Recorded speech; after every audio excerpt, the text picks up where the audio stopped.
When I'm thinking as an organizer, I'm going to emphasize I have my deal breakers at a municipal level, I have my deal breakers at a state level, and I have my deal breakers at a federal level. And those deal breakers are all kind of tied together in one way or another.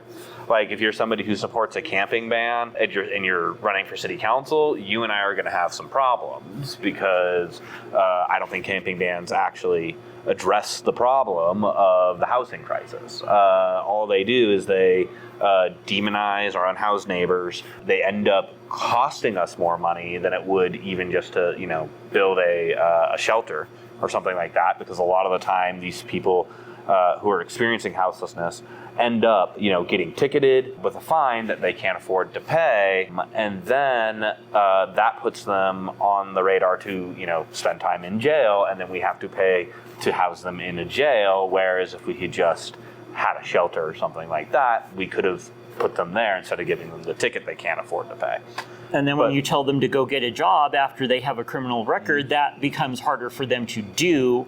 And you have created another problem by trying to fix what you saw as a problem. You've only created another problem. And then to address that, you gotta go to the state level and start advocating for I believe Representative Mabry was able to get a for-cause eviction policy through the state legislature, which I think is a huge win.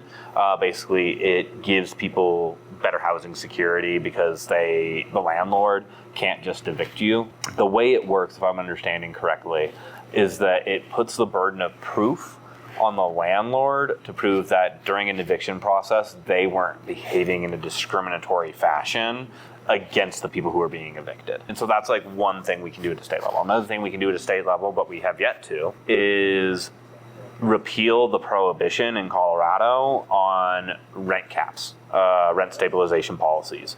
Municipal governments are not allowed in Colorado to do any sort of rent stabilization policies. And so if you're concerned about keeping people in the housing and the cost of housing, that's one thing you can do there. But then on the federal level, you get to the broader problem of the job market. And I would even go as far as saying student debt and medical debt. Those are two of especially the medical debt, are actually some of the leading causes for houselessness. People who end up at no fault of their own in a situation where they end up with hundreds of thousands of dollars of medical debt, making it impossible for them to afford to buy a house. If that person is somebody who also has a bunch of student debt, those are monthly payments that you are putting towards things that in other countries are paid for by the government. And you're putting that money there instead of saving it up to put down a down payment on a house. After I lost my mother to vehicular homicide, Medicare came after me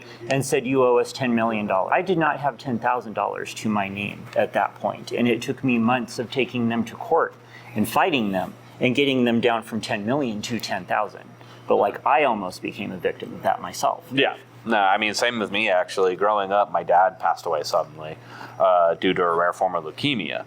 And if it hadn't been for Social Security and things like that, we definitely would have lost the house. Thankfully, we were able, when the hospital came after us telling us we owed them money for his end-of-life care, we were able to get our way out of that. So very, very lucky that we dodged that expense being thrown at us.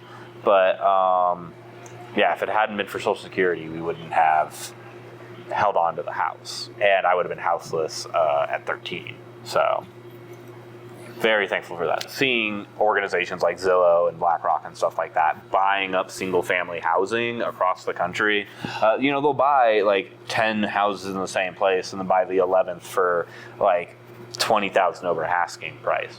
And what that does is it artificially inflates the value of the other 10 houses they purchased before then. And that type of that should be illegal. And that's something that would have to be done at the federal level, really, to fix the problem across the country. I think you could